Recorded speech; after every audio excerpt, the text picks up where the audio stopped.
जय सीताराम। आज 2 जून है और मैं आपको बताना चाहूँगा कि ये जो 2 जून की रोटी आप लोग ज़रूर खाइएगा, क्योंकि बहुत मुश्किल से मिलती है 2 जून की रोटी। आप सभी लोग 2 जून की रोटी ज़रूर खाइए, क्योंकि ये रोटी जो है ये बहुत मुश्किल से हमें आपको मिलता है। देखिए, 2 जून की रोटी आम बोलचाल की भाषा में जब व्यक्ति कमाने के लिए निकलता है तो जो मेहनती लोग हैं वो कहते हैं कि भैया बहुत मुश्किल से 2 जून की रोटी मिली हुई है या 2 जून की रोटी मिलती है। तो आज 2 जून है और ऐसी स्थिति में हमारे यहाँ भी ये दाल भरी रोटी बनी हुई है और ये 2 जून की रोटी है। मेरे कहने का मतलब यह है कि जो रोटी होती है ये पेट भरता है, और इस रोटी को कमाने के लिए एक किसान को कितना मेहनत करना पड़ता है। हो सकता है हम आप लोग शहर में रहते हैं, यहाँ दुकान से आटा खरीद करके रोटी बनाकर खा लिया जाए, लेकिन आप ग्रामीण अंचल से आते हैं या कभी गांव के तरफ आप गए हैं तो आप देखिए कि ये जो 2 जून की रोटी है ये कितने मेहनत से मिलती है। इसके लिए किसान कितना मेहनत करता है। मेहनत देखना है तो कभी किसान को जाकर के देखिए कि वो 2 जून रोटी के लिए और हमारे आपके उदरपूर्ति के लिए, पेट भरने के लिए 2 जून की रोटी है। इस 2 जून की रोटी के लिए किसान कितना मेहनत करता है। वो पहले खेत की जुताई करता है, इसके बाद में वो फिर खेत को तैयार करता है,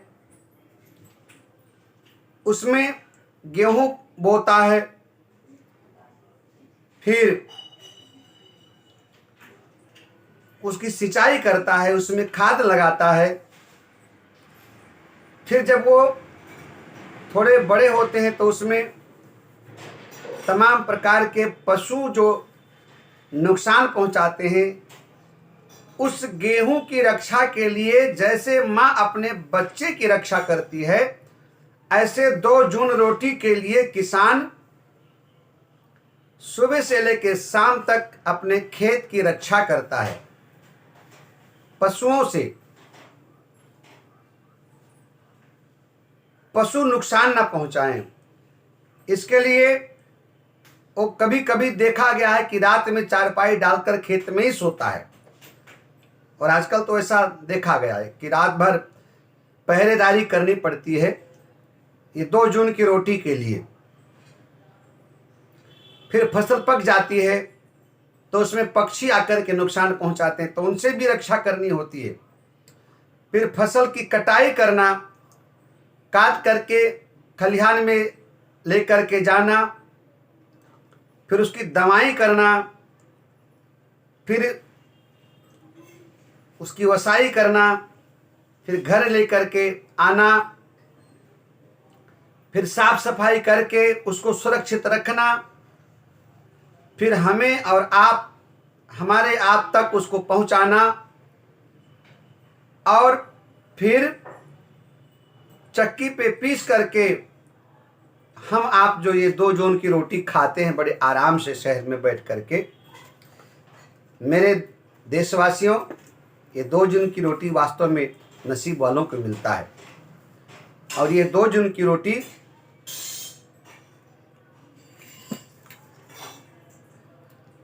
अन्न में भगवान का वास होता है।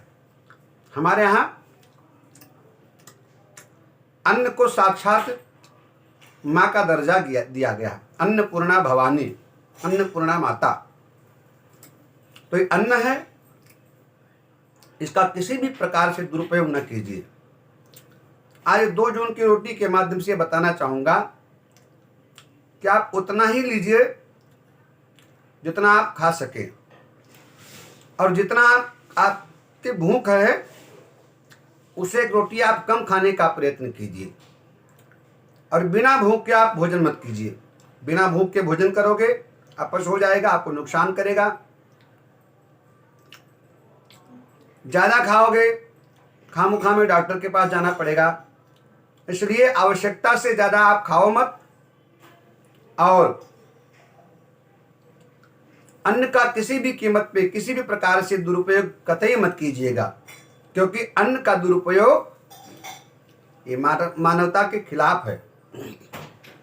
हम जिस अन्न का दुरुपयोग करते हैं उसी अन्न से किसी का पोषण हो रहा है, किसी का उदर पूर्ति हो रहा है, किसी का पेट भर रहा है। तो आज 2 जून है और 2 जून की रोटी बड़े मुश्किल से मिलता है। इसका इतना ही कहना है कि अक्सर में हम देखते हैं शादी ब्याह में लोग जाते हैं, भर भर कर प्लेट लेते हैं और उसमें आधा भी नहीं खाते हैं, उठा करके कूड़ेदान में डाल दिया करते हैं। उन गरीबों से पूछो जिनको 2 जून की रोटी नहीं मिलती है। उन मेहनतकश मजदूरों से पूछो जिनको बहुत मुश्किल से 2 जून की रोटी उपलब्ध हो पाती है। उन किसानों से पूछो जो आपको हमको 2 जून की रोटी उपलब्ध कराते हैं, कितनी मेहनत लगती इस 2 जून की रोटी में। तो आज 2 जून है, 2 जून की रोटी बहुत मुश्किल से हमें आपको मिलती है। अन्नपूर्णा माई की आप सबके ऊपर कृपा बनी रहे, और आप भी 2 जून की रोटी अपने परिवार के साथ विधिवत खाइए, अन्नपूर्णा मैया का गुणगान कीजिए, किसान को धन्यवाद दीजिए जिसने इतनी मेहनत करके हमें आपको 2 जून की रोटी उपलब्ध कराई है।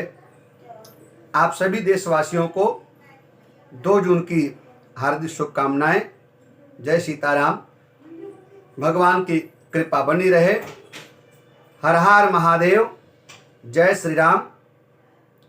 तो ये वीडियो आपको कैसा लगा ज़रूर कमेंट में लिखिए।